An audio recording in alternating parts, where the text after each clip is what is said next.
President Trump cementing the U.S. relationship with Saudi Arabia with a major military deal. This landmark agreement includes the announcement of a $110 billion Saudi-funded defense purchase. And we will be sure to help our Saudi friends to get a good deal from our great American defense companies, the greatest anywhere in the world. The arms transaction intended to bolster national security in Saudi Arabia, as well as the kingdom's ability to combat terrorism. However, it's causing concern for another key U.S. ally, Israel, which also happens to be the president's next stop on his international tour. Israeli cabinet member Yuval Steinitz writing, "Hundreds of millions of dollars in arms deals is something we need to get an explanation for. Saudi Arabia is a hostile country, and we need to ensure Israel's qualitative military edge is maintained." Joining me now is Dr. Ariel Cohen, Senior Fellow at the Atlantic Council and leading expert in Russia, Eurasia, Eastern Europe, and the Middle East policies. Doctor, thanks for being with us. Pleasure. This has been described as the largest single arms deal in American history. Why now, and why the Saudis? Well, this is vintage Donald Trump. He thinks big. Just think about this trip that he is on, visiting the key countries of the three Abrahamic, three monotheistic religions. Saudi Arabia, the land of two mosques, Jerusalem for Judaism, and the Vatican. He is building a huge coalition to fight radical Islamist terrorism, and it looks like Saudi Arabia is eagerly jumping on that bandwagon. And in exchange, they're going to buy lots and lots of American arms. In fact, it's not just $100 billion this year, it is additional $350 billion over 10 years, together almost $500 billion, right, and a lot of jobs, jobs, jobs. So Trump is bringing bacon back home, looks good, drives attention away from the Russian investigation. So overall, win-win-win. But creating some choppy waters ahead for the president, because many Israeli officials are voicing concern over this arms deal, calling it troubling. As we heard, one called it Saudi Arabia a hostile country, and saying that the Jewish state needs to maintain a military edge. And now they have this happening not far from their border.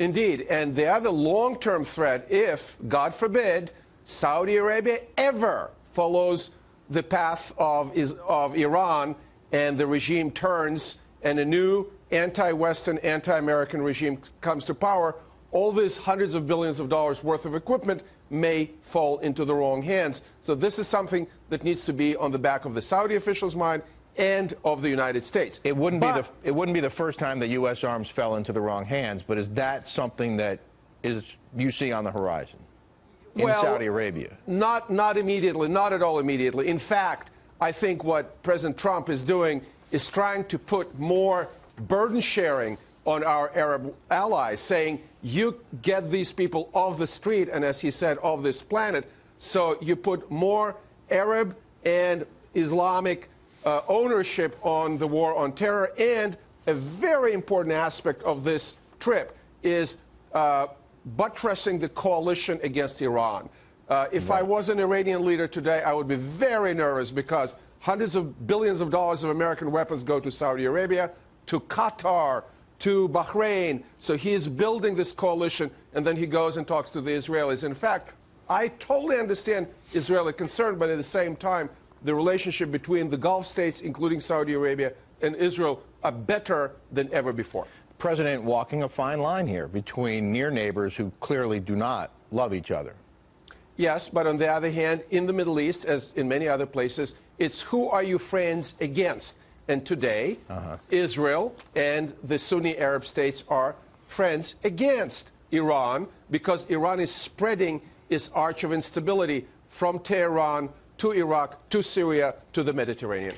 You mentioned the $300 billion over 10 years. The $110 billion up front includes tanks and warships and helicopters and far more. What do you see the Saudis using all this equipment for? A lot of this equipment is not against ISIS. You don't need a THAAD, high-altitude missile defense against ISIS, but you do need it against Iran. So I see this big package mostly aimed at the defense of Saudi Arabia against the Islamic Republic of Iran, but also fighting a war in Yemen, for example. The Saudis are kind of stuck with that. Dr. Cohen, the president made it clear that he was not in Riyadh to lecture the Saudis, certainly not on human rights policies, but to advance the safety and security of Americans and defeat terrorism around the globe and build this coalition. How do you think that will play with the Israelis and with the Palestinians, who the president will be meeting with?